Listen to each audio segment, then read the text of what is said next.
there, and thanks for joining us for Live at 5 with Home ASAP. My name is Jon Walker, and I'm going to be filling in for our usual host, Sabrina Harris. She's feeling a little bit under the weather, so pitching in today. And today we're going to actually be talking with a consumer about their experience in this current market and what a market it is. You've seen it all over the news, this historic seller's market with the huge demand and very little inventory.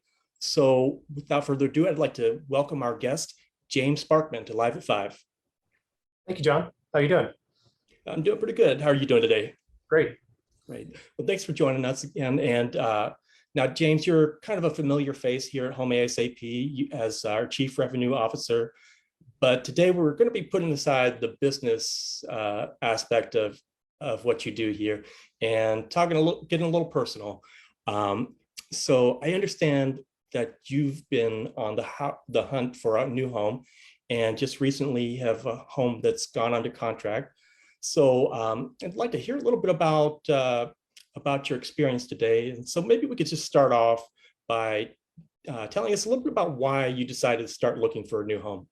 Sure. So it actually started back in December, and it wasn't something that was planned initially or at all.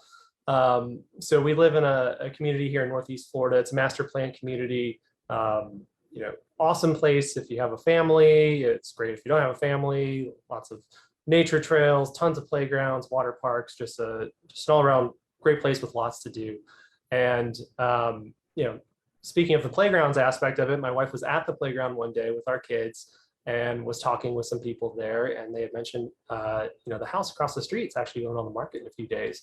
So my wife, somewhat half serious when she said it, was like, oh, well, maybe I'll buy it, or even though I have some say in that, and it's not quite that easy. But so she came home, showed me the house that day, and we're kind of talking about it. And I was like, that would be kind of nice. It's a lot more space. It's right across from the park where we bring our kids every single day, and just sort of imagining ourselves in that different life. And just a few days later, we're with an agent and we're inside that house taking a look at it.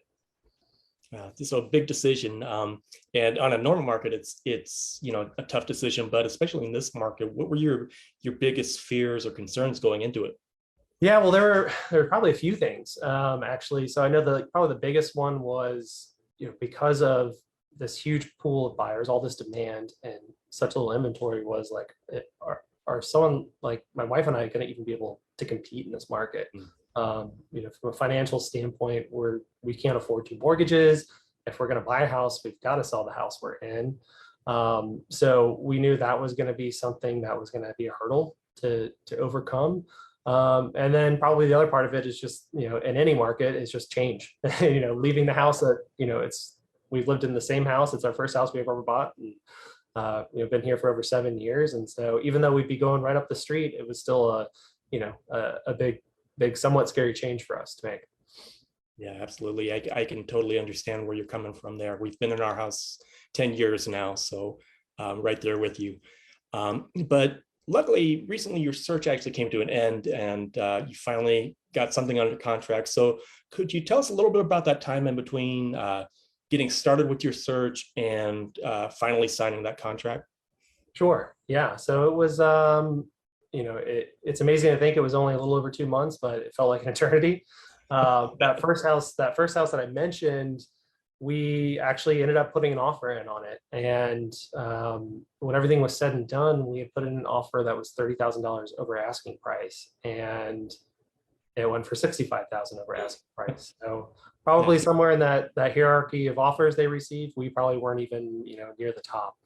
So that gave us our first taste of what this market was going to be like. And we continued to keep our eyes out for homes. We had a very specific list of checkboxes that we needed ticked, and it was, we wanted to stay in this particular area of our community, which is walkable to things like grocery stores and shopping, restaurants, and we needed an extra bedroom. We needed an office. Working from home, that was like a must-have.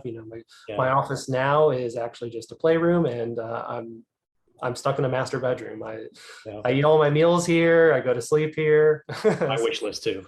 Yeah, I'm a little bit like a captive currently in my own home. So um, it was tough to try to find all those things and then on top of it compete with all these other people. So we did end up finding one more house that our agent sent to us that just hit the MLS. We took a look at it. We were sort of familiar with the floor plan from some friends that lived in a very similar house. And we just said, let's go make an offer. Let's be the first ones in. And that may give us some sort of advantage. And so my agent's like, all right, let's do it. Calls up the listing agent, says, hey, we're about to send you over an offer. They say back to him, well, we're about to sign an offer that's $10,000 over ask. And this particular house was listed almost at a price that some people thought was laughable. So like they were probably expecting for people to come in under ask, and they ended up getting $10,000 over it. So at that point, we were discouraged again. Our agent took us to a community that had some new builds left, or some lots left for new builds. Some of the last lots in this particular area that we wanted to stay in, and we just said, you know what? We don't want to mess with a bidding war again. We can't compete. We still have to have a house that we have to sell just to be able to get into this house. So it just made a lot of sense for us to bypass that process. It gives us 6 months to sell our current home, and actually ends up being kind of the best value in terms of cost per square footage. And if you know my wife, she loves brand new things, so it all worked out. Yeah, that's who would have thought that we'd be in this place now, that a new build would be easier than buying existing, but here we are. So now you've got your contract to build your home and you're nearly to the finish line, but a little bit more to go with the selling process. So what's the game plan there? What are you planning on doing with the selling process? So just like the buying process, the selling process is an equal amount of stress. So with us right now, we're trying to decide when's going to be the best time to list our home, and trying to work with our agent on a strategy for that. But we've got to take into consideration things like the rising interest rates and what that will or won't do to the potential pool of buyers. Logic would say that the pool of buyers would shrink once the interest rates continue to go up. I mean, they already have gone up. Right. So do we, but at the same time, our house isn't going to be ready till June or July. So, ideally, we'd love to stay in our house for as long as possible. We know it's when we do list it, it'll go off the market, very, very soon. But are we going to pay top dollar for it? Or at least the amount of money that we bought this new build, anticipating we'd have from our selling our current home to be able to afford it. So, if we list our house now, we kind of know likely what we'll get, but then we put ourselves in an awkward position of, do we have leverage with the buyer now, because we might be asking them for a delayed close or a lease back, and that doesn't put us in a position of leverage for the deal. So. But it's also possible a cash buyer could come in who doesn't care about the rising interest rates and is totally fine about waiting till June. So, we're currently working with our agent right now to kind of pick what's going to be the best strategy. So I'm confident we'll come out with what is going to be the best. And here in Florida, we're just being inundated with these cash buyers here recently. So I can totally relate to your pain there.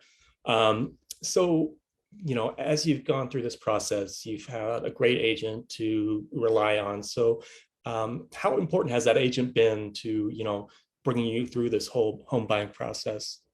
Yeah, I mean, they've been invaluable. It's the first time we bought a house, which is the house we're currently in.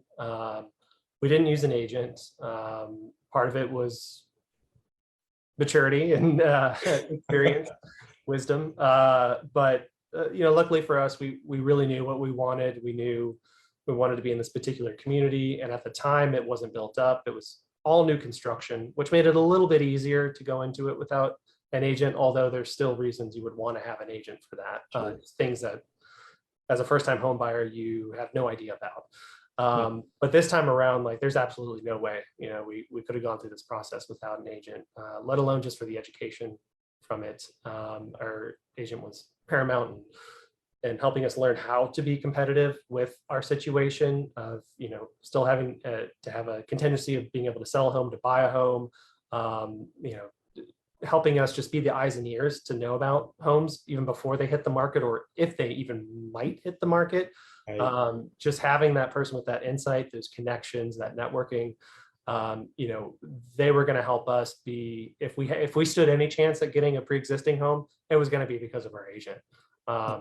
And he even took us to the new builds and, you know, basically helped us narrow down the list of like, you know, here's why this is probably going to end up being the best option for you. So he helped us guide us through the process quite a bit, and probably made it a lot less painful than it already was. Yeah, worth its weight in gold, it sounds like. Yeah. Well, you know, thanks for sharing your story here with us today. So I actually want to kind of turn this over to the audience, and we want to hear about your experiences. So leave us a comment telling us your stories about your experiences with this market, whether you're an agent helping buyers and sellers along, or if you're a home buyer yourself and have gone through this bidding war process, and what it's been like for you. And if you want to hear from more home buyers in future shows, drop us a house emoji in the comments, and we'll see what we can do for you in the future. So that's going to wrap it up for us here on Live at 5. So thanks again, James, for joining us. And we'll see you all back here next Thursday for Live at 5. Take Thank care. you.